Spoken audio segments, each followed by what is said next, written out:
साल था 1986। Japan airlines की फ़्लाइट 1628 अलास्का के ठंडे आसमान में उड़ रही थी। तभी अचानक पायलट की आंखें फटी की फटी रह गई। दो चमकदार उड़ती हुई चीज़ें उनके प्लेन के बेहद करीब मंडरा रही थी, जैसे कोई दूसरी दुनिया उन्हें घूर रही हो। लेकिन कहानी यही खत्म नहीं होती। कुछ मिनटों बाद एक गगनचुंबी गोलाकार जहाज उनके सामने प्रकट हुआ, इतना विशाल कि बोइंग 747 भी उनके सामने खिलौना लगे। पायलट की धड़कनें तेज, कॉकपिट में सन्नाटा और कंट्रोल टावर भी हैरान था, क्योंकि रडार पर कुछ भी नहीं दिख रहा था।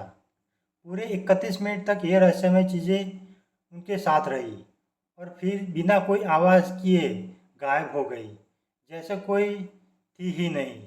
नासा, एफएफए और मिलिट्री ने जांच की, पर कोई ठोस जवाब नहीं मिला। तो सोचिए, क्या वो कोई एलियन स्पेसक्राफ्ट था या फिर कोई ऐसी टेक्नोलॉजी जो आज तक इंसानों की बस की थी ही नहीं।